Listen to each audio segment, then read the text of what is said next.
the station where our veterans' voices are heard, MBR Talk. Hey, thanks for tuning in. Welcome, Quack. Program are those of the speakers and do not necessarily reflect the views or positions of any entities they represent. Find us on the web at mbradio.us. Welcome to Freedom Chat, where real Americans speak their minds. And no topic is off limits. No scripts, no judgment, just honest conversation, raw, unfiltered, and free.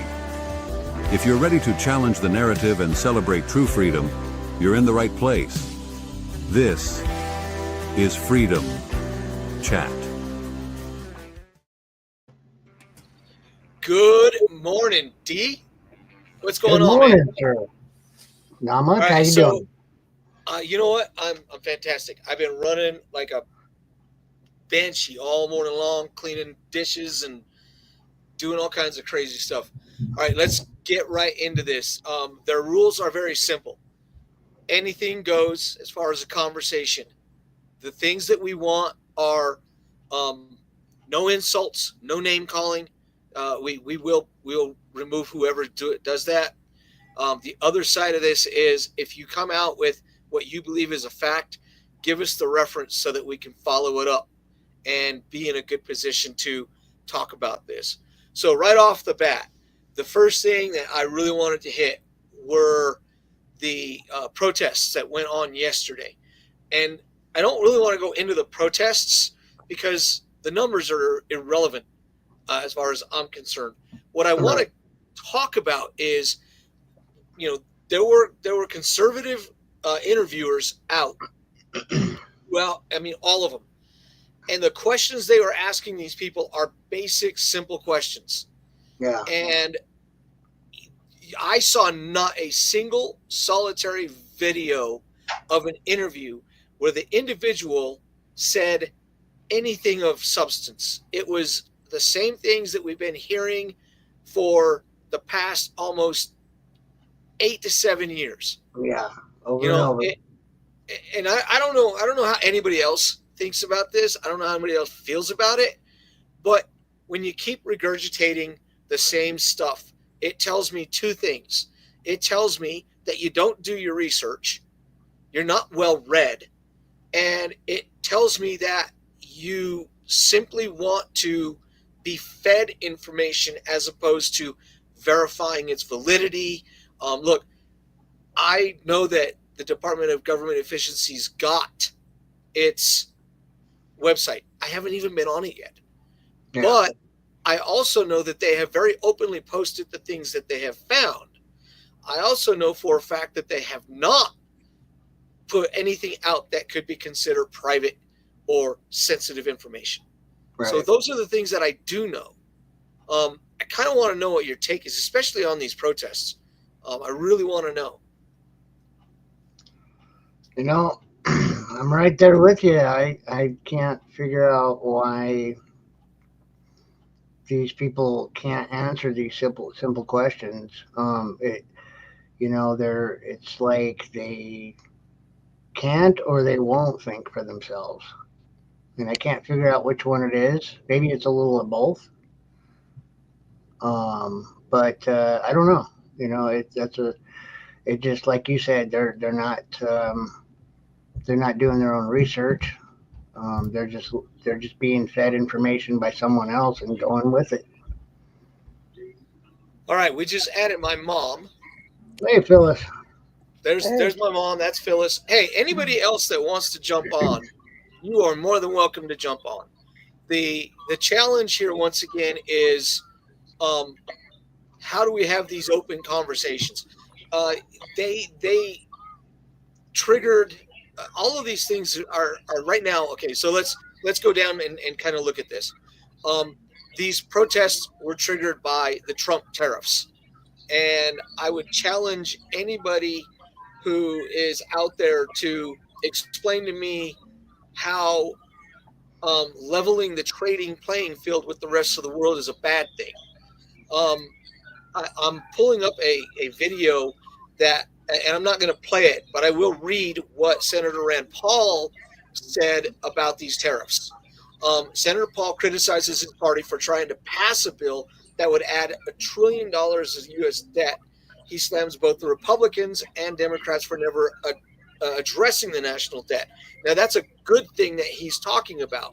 However, he also was very openly critical of the president and the president's tariffs, claiming that they were a tax on the American consumer. Those of us who, and I don't have a perfect idea of what a tariff is, other than it is a tax levied on a nation from another nation concerning its goods and or services. So it's not anything that goes to and from the people. Now, do those costs go up as an end result? Yes, in some cases. However, what we've already seen is the nations that he's levied tariffs against have approached him and want to negotiate going to zero tariff for both parties, which is an inherently good thing because it drives the prices down. It makes things much more affordable. It really does help drive the economy in a positive manner. Right. I was surprised that Rand Paul was so against him, the tariffs. I was too a little bit. I was a little shocked to see his name on there. But then again, since he comes from a libertarian side, I can sort of see the way he thinks on that. Just my old lady's thinking says that we've been ripped off because these other countries don't allow our goods to be sold over there because of the high tariffs they put on them. In other words, they are charging their people way more for, say, a car in Japan that's made in America than what we charge for their car here in America. Yeah. So that's why Toyotas came in, and Nissan and Datsun, came in and they were so cheap, and they were junk, but they were cheap. Right. And here's the thing is the quality is, of course, improved on all of these in all of these areas. The thing that I think people are missing is they're looking at this as if it's a whole new thing, especially when it comes to President Trump. The issue at hand isn't whether or not it's a whole new thing. The issue is he has wanted to do tariffs since 1988. He did an interview on Oprah Winfrey's show back in 1988, and he explained exactly what we are talking about now. So you got to sit there and kind of listen to, like read between the lines is kind of where I'm at. If the guy has been talking about this for decades, why are we shocked?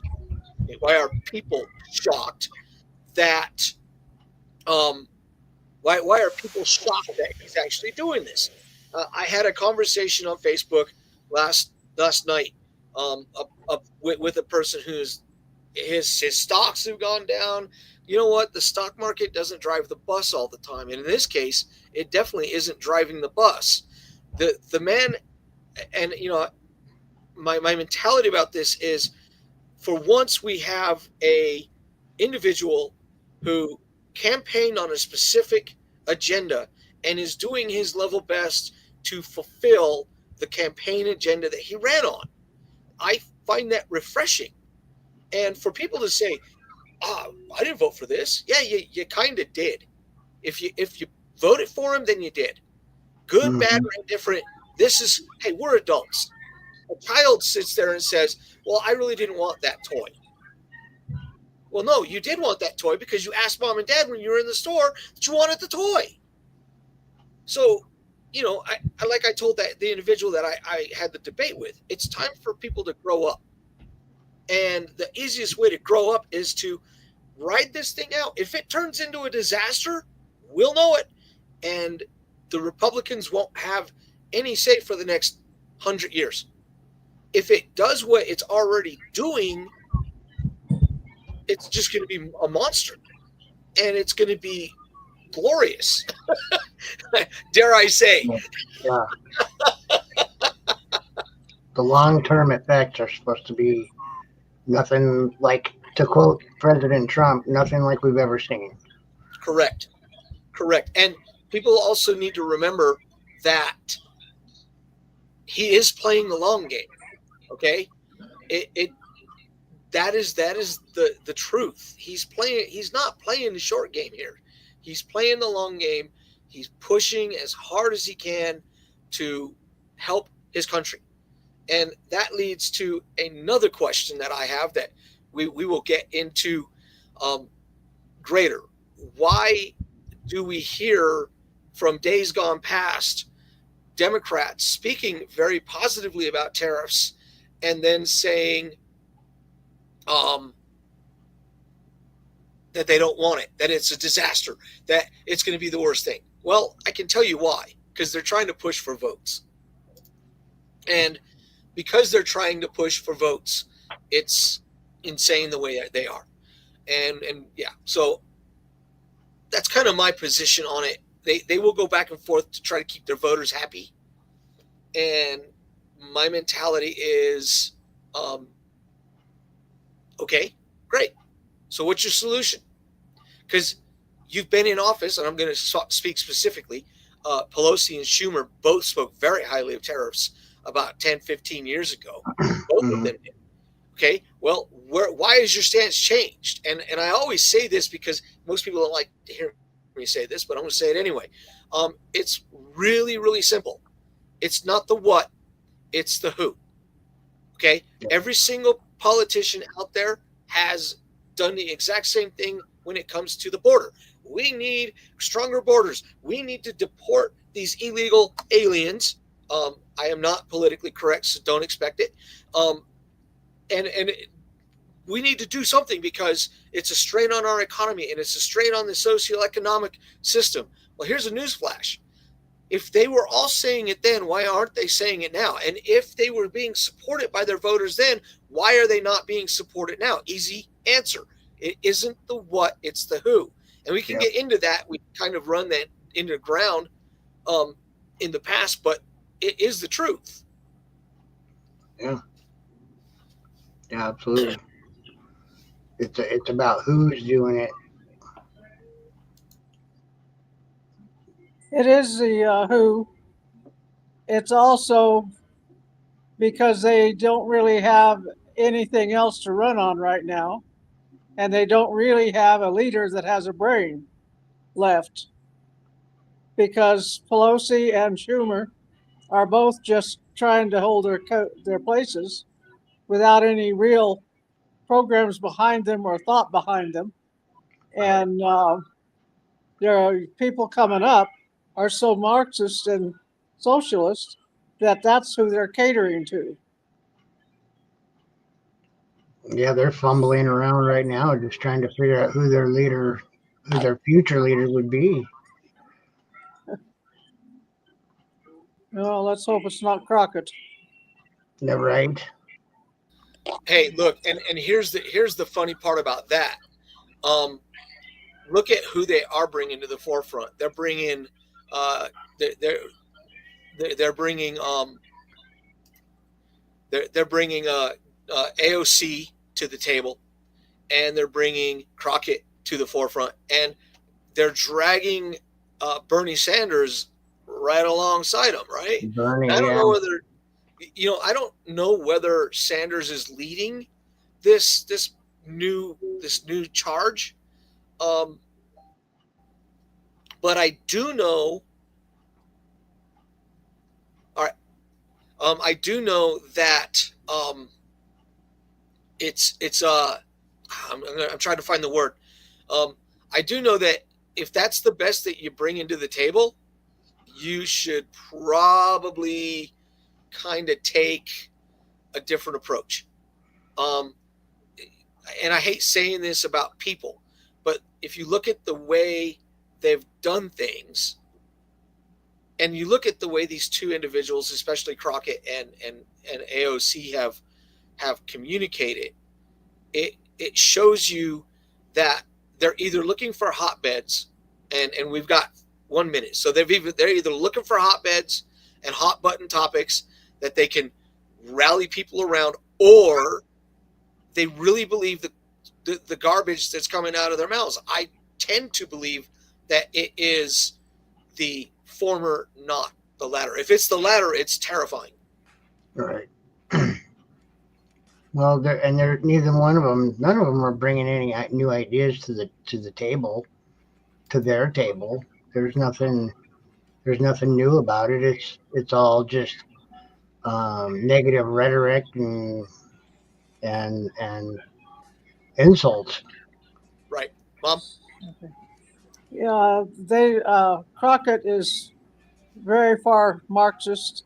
If she brings any ideas in, they would be so far progressive socialist Marxists that the country would end up like California, which of course is their idea.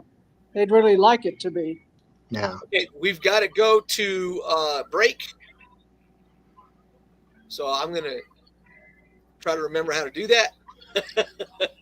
Ladies and gentlemen, we're going to go on a music break, and when we come back, Mark and Dennis are going to be talking about what?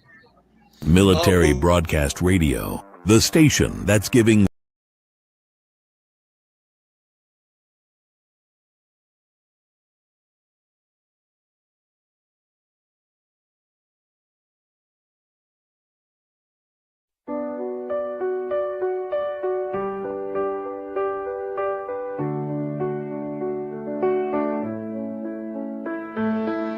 Whatever happened to the brave young soldier?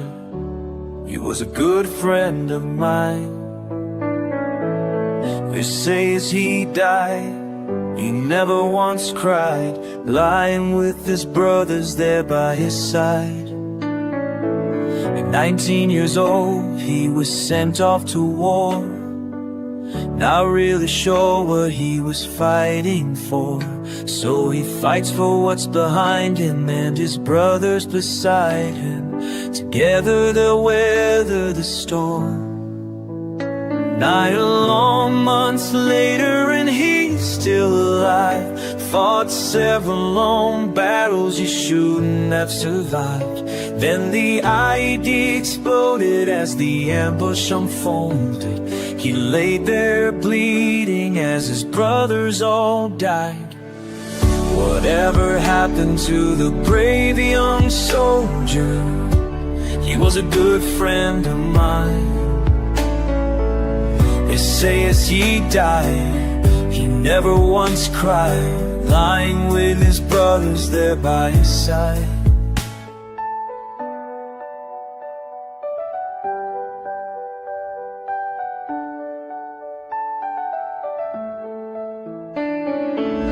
Reinforcements arrived in the nick of time.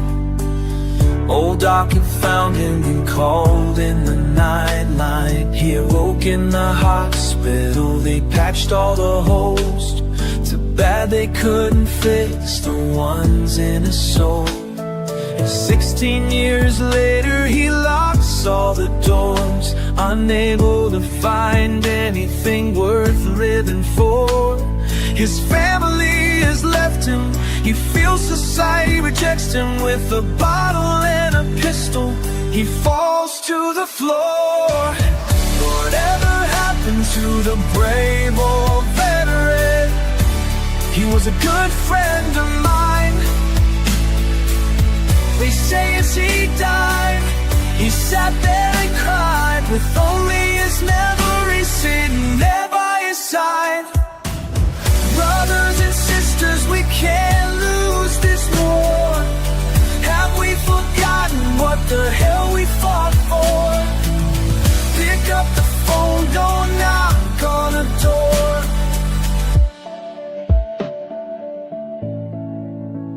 22 too many, we must carry on, fighting these battles until they are won. We know that we walk on the edge of a knife, but one simple call can save a life. Whatever happened to the brave old veteran? He was a good friend of mine.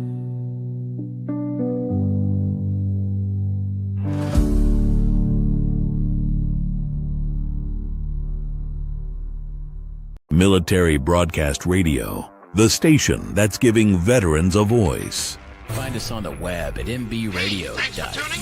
Welcome, Quack. Opinions expressed in this program are those of the speakers and do not necessarily reflect the views or positions of any entities they represent. All right, we are back. All right, I want to cover this. And in Colorado, for those of you who don't know, Colorado has pushed a couple of bills here that are obscenely insane. They've got a gun control bill that is sitting on the governor's desk right now, and I mean, look, everybody who knows me should know I am a constitutionalist, and I challenge people about the Constitution. I tell people that, the Constitution is in fact an extremely liberal document, not a leftist document, but a liberal document. And so I tend to really lean on the Constitution for a lot of my opinions, a lot of my views. It's not a left-leaning deal. It's a constitutional deal. So that gun control bill it's insane what they're trying to do to the Constitution and to the Second Amendment. The bill I really want to talk about, though, is the radical transgender bill in Colorado. And here's the issue. It isn't the bill itself that I have a problem with. Actually, it is the bill I have a problem with, to be fully honest. I don't like a bill that takes parenting away from parents. And that's exactly what this bill does. Especially, and here's what bothers me about it. We in the state of Colorado, people in Colorado know this, we can try to vote to balance the playing field, but we cannot, because as red as this state actually is, it is red in the rural areas where the population is smaller and not able to actually have a voice. The majority of the population rolls through what I call the I-25 corridor. Well, when you have people being voted in who don't seem, and I'm going to put it to you this way, they don't seem to have a moral compass. They don't seem to have a value structure. So when you don't have a value structure and you don't seem to have a moral compass, you can push a bill that will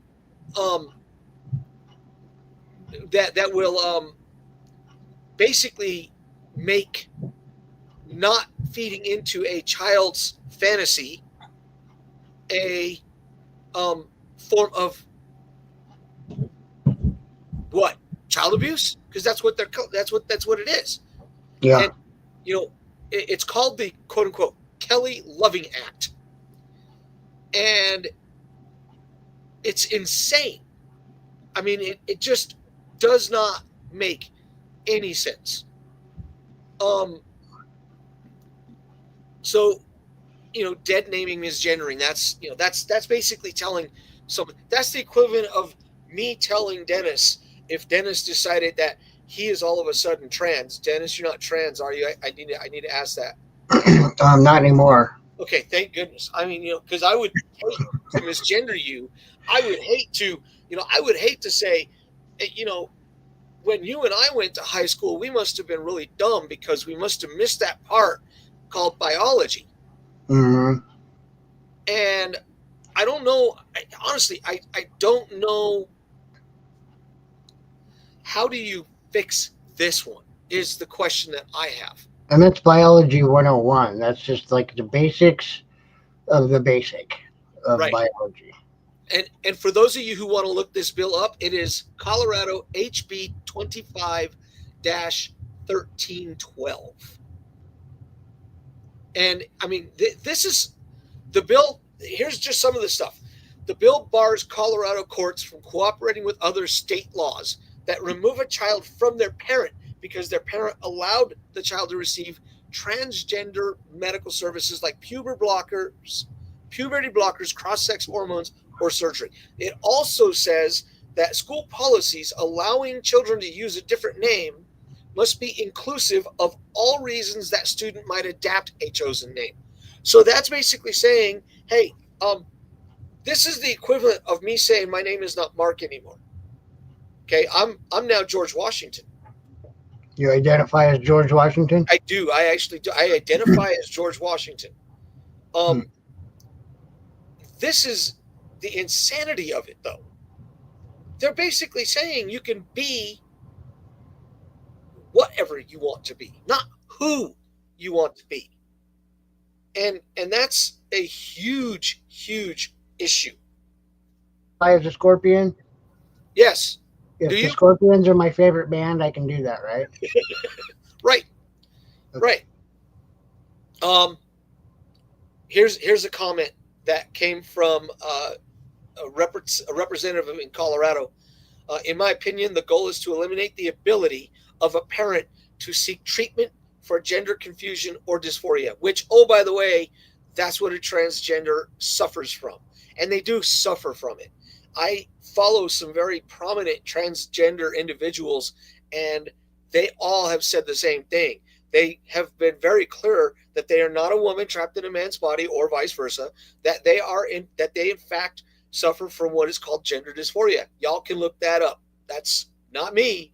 That's them talking about it. One specific one is a person called Blair White. He is very prominent as far as being A, conservative, but B, understanding what he has been through. He actually didn't fully transition, and he still hasn't completely transitioned. He still has all of his parts, but it took him until he was like 24 years old to figure out what, quote unquote, was wrong with him. And I don't necessarily think that that's something that is wrong with you. I think that that's just an individual, but I don't think it belongs anywhere near children of a certain age. It's called age appropriate, right? I got Dennis muted. It shouldn't be something that's indoctrinated to young children. Right, and that's the issue at hand, is what are we doing here? To make it a law, it's basically telling adults that they cannot raise their children. That's what it says. That's what it is saying. And what's really horrible about this is because they have borderline supermajority, it doesn't matter how the Republicans or independents argue, it's going to end up on the governor's desk because it's going to take at least 20 Democrats to vote against this for it to get kicked back. Well, based on the panel, which was a 7-person panel, right, never stood a chance. That ain't going to happen. Right. So I have a problem with it. It's a big problem. And I openly welcome people that disagree with me to give me a reason why you disagree. And understand, this isn't about feelings, okay? I'm not talking about feelings. We all have feelings, but we don't cater to feelings, especially when we're dealing with facts.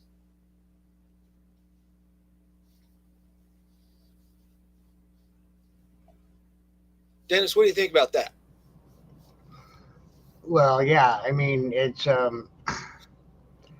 well, the governor is definitely going to be sympathetic with these policies. So I don't see him not signing this bill.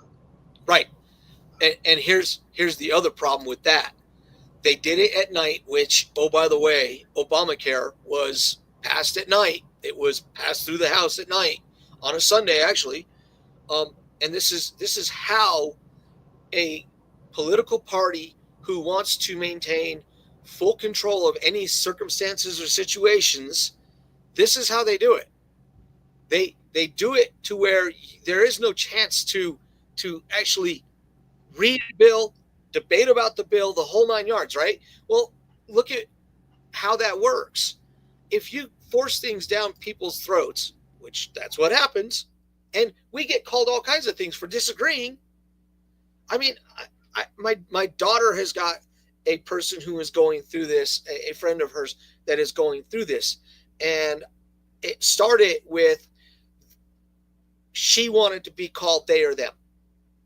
And I wouldn't cater to that. And I don't cater to that. And I've told Rosie specifically, I do not cater to this. Why? Because you're not a plural. Oh, but it's a pronoun. No, it's a plural pronoun. You are not a multiple. You don't have a multiple personality. If you do, you need to seek psychiatric help. That's just the reality of it. And when we start talking about biology and going through biology, I mean, I don't remember getting a great grade, but I do remember getting a grade. It'd be like at a job interview. Well, I hate to tell you this, but they are not getting the job. Right. Well, who? That's what I'm saying. I'd be like, who are you talking about? Who's they? So someone just posted cousin it. No, I would be Uncle Fester, just in case you're talking about me. Or if you're talking about, when we look at these individuals, cousin it. I mean, that's really kind of what it is, right? Right. And I've got all kinds of things going on here. So, not to beat that dead horse, which we're going to beat that dead horse. This can be put down in a manner that is legitimate and fair. And right now in the state of Colorado, it is anything but, and it's very frustrating to be that way. So yeah. I'll help you out, Mark. Yeah. You guys tune in Freedom Chat, where voices are heard and stories are shared. We'll be right back after this break, featuring a talented veteran artist who's making waves through music. Stick around, more trending topics and real talk coming your way, everybody. We'll be right back.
never know. Yeah, I never know. I said that I'll never know until I walk into the light.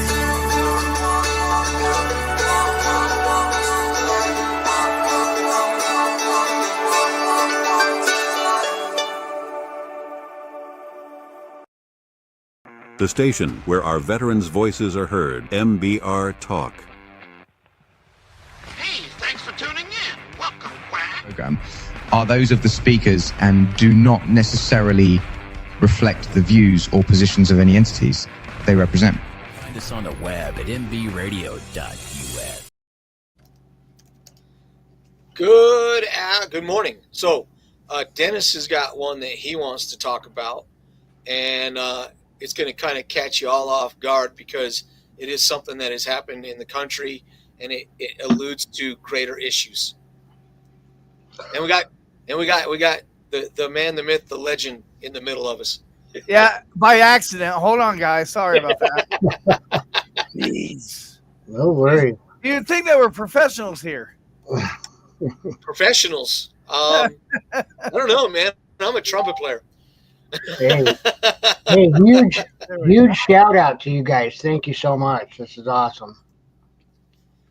Yeah. All right, Dennis, let's hit this one, man. So there's this Frisco high school event that happened where there was a fatal stabbing. And there's all these different stories and scenarios floating around now. At first, the story didn't really even make the national news. It was, of course, on social media. A lot of Facebook, obviously. The victim was, and of course, I interrupt you to tell you what the victim's name is, and so the person that did the offense was Carmelo Anthony. Don't get that mistaken with that small star, Carmelo. Right. Austin Metcalf was the kid. Yeah, Metcalf. Yeah. And from what I understand, the whole situation was confronted because of a broken cell phone. Like, I guess he went and he had a seat. The kid had his like cell phone on the seat. Kid threw the cell phone, broke it. Right. I just by looking at the picture, I think this all was done by bullying and just being a prick. That's what I think. I don't know. I wasn't there. Yeah, and that's what's kind of circulating too. Right. I mean, nobody's really giving it. I mean, there's supposedly a ton of witnesses that saw this thing as it transpired, but nobody's coming forward, or maybe the police are not allowing it right now. I don't know. Right, and here's my position on it. I think we need to wait until the dust settles. I say that with very little trepidation. The reason I say that is because right now what you have is a bunch of he said, she said, he said, she said, right? Yeah. One of the first questions that I asked is, are there any videos of what happened up to what happened? Am I making sense? Yeah. Because until we actually see, it's the whole thing with, and I've seen, and Dennis asked me if I read up on it. I have seen a couple of posts where the BLM community is saying, oh no, this is just like the Daniel Penny situation. I can tell you right now, in a high school, on a high school stadium where you're in the bleachers, and is the kid who was stabbed acting irrational or whatever, and threatening other people.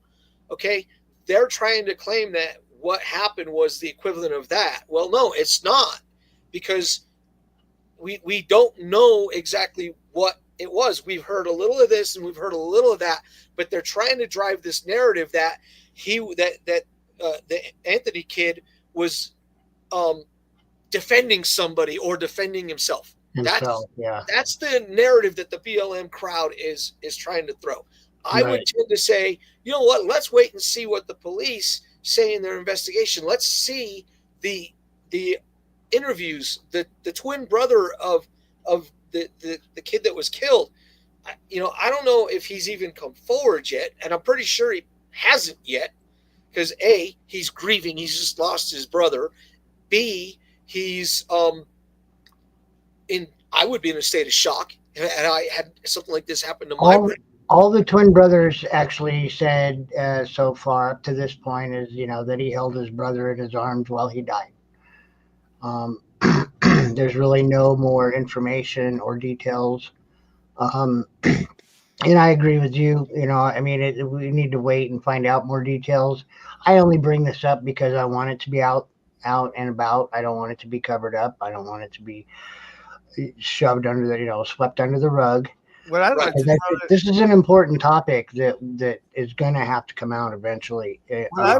what I would like to know is, why is BLM even speaking about that? I mean, shouldn't they go fundraise cookies and shit? Because there's some stuff that's been going on in the past that money needs to be raised, and it seems like all BLM does is show up and spread hate rather than doing what they're supposed to do and raise money and support awareness, awareness, not support, madness,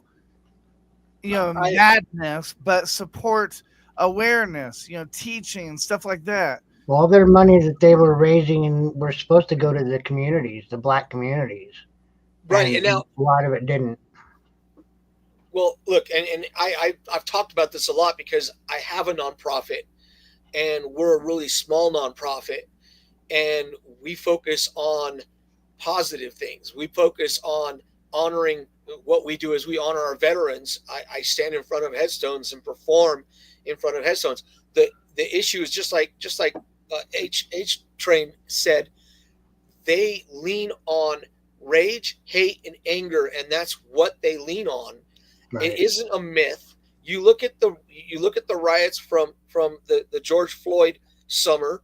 You look at and it goes further back than that. I mean, we're talking about what happened in Baltimore, hands up, don't shoot, which there were multiple witnesses to that event that said that is not at all what happened. But when you are driving a specific emotional narrative, there's that word feelings again, an emotional narrative, this is what you end up dealing with. And Joel, you're right when you talk about what they should be doing with their money. What they should be doing, they should not be buying $1 million houses. There's a reason why they went bankrupt. That 501(c) actually had to file for bankruptcy. And while normally I wouldn't celebrate the financial downfall of a nonprofit organization, in this case, I'll make an exception because I don't like them. I don't agree with them. I don't believe in anything that they're saying. They say Black Lives Matter. They scream Black Lives Matter. But you tell me one time that they've actually gone to a black community and helped that black community. I'll answer that question for you. They haven't. There is no neighborhood that has been positively affected by that organization. If you can find one, then once again, show us, because we haven't seen it. We live around inner city right here in Colorado. Aurora has got good and bad on both sides. Yeah. There's that terminology, good and bad on both sides, right? But good neighborhoods, bad neighborhoods. I guarantee you can go to any black community in any city, and I guarantee you ain't going to find too many people that are going to tell you that BLM helped their community. Right. In any form or fashion. Right. And that's honestly, that is such a sad state of affairs when you really knuckle it down, because they're going to sit here and try to make it on the kid. They're on the white kid. And yeah, I'm not wanting to make it about race, but they've crammed race and race issues down our throats for the past a lot longer than the past 7-8 years, but they ramped it up when George Floyd died. And I'm really, it's frustrating because I am not a racist. I do not see colors. I've been called an idealist, But I don't have that in me. I have been treated bad due to the color of my skin by people of other colors of their skin. I do not look at them. I look at the way they treated me. That's how I judge people. And I don't judge people. I judge the action of people. Yep. So, we need to wait until this thing comes to bear. And then we can push and figure out what we need to do. All right, it is time to go on another break, and I get to pick the next song. I'm hoping that this is a cool song. I'm gonna see if it's good, and we'll go from there. We'll see you guys in a couple minutes. Hey, it's Darian. Sorry I missed your call. Be sure to leave a message and I'll get right back to you. Hey, beautiful. I know you're probably sleeping right now, and I'm not sure when I'll be able to call again. Everything's going good over here. I love you, and I miss you.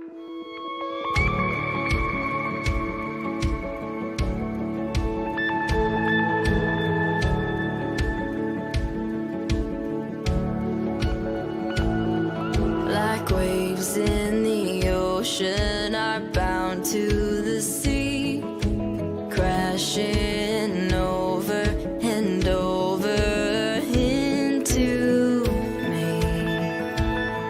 2 drops in the ocean and our love is key. Oh, if you ever wonder where I'll be, from sea to shining sea, you know you're out there fighting. I'm trying to be strong, gotta keep on moving, step after step till I'm in your arms. 10,000 miles, never felt so far. My love is wherever you are.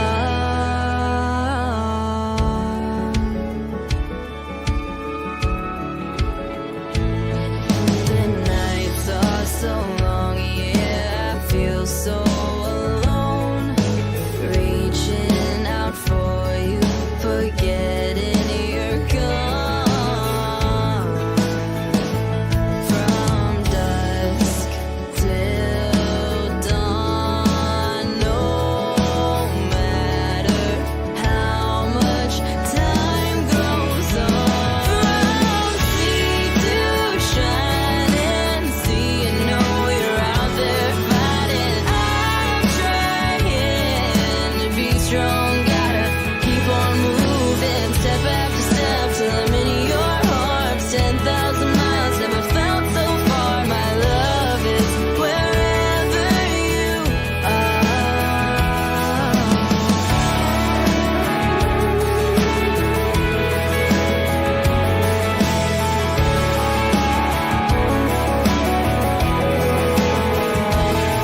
I'm watching the sunset, thinking about you.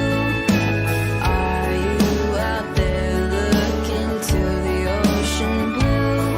I promise I'll always be waiting for you. From sea to shining sea, you know you're out there fighting. I'm trying to be strong, gotta keep on moving, step after step till I'm in your arms. 10,000 miles, never felt so far. My love is wherever you are. My love is wherever you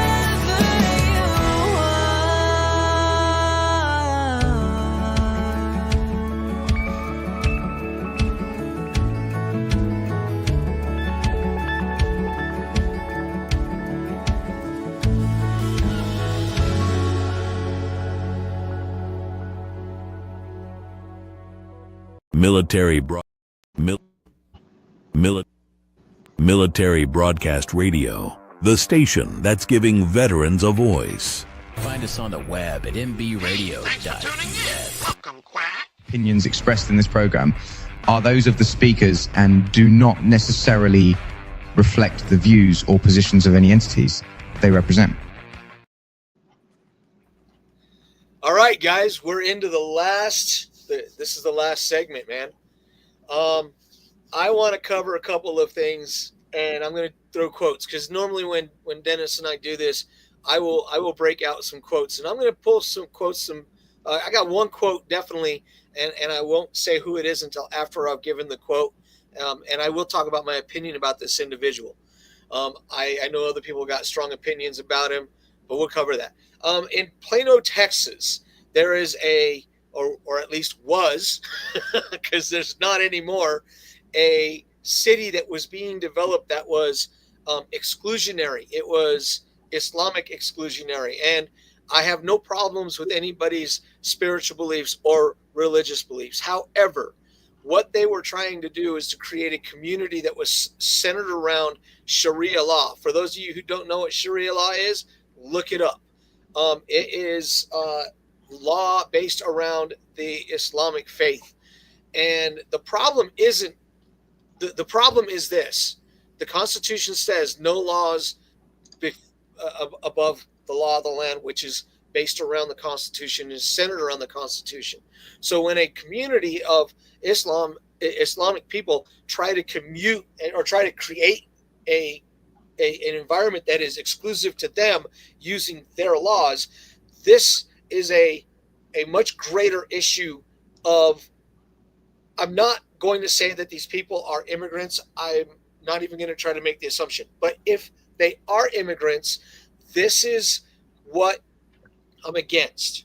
If an immigrant comes into this country, goes through the process, becomes an American citizen by naturalization, and then decides that they want to create a community that is counterintuitive to our Constitution and our social norms, then they need to consider going back to the country from whence they came.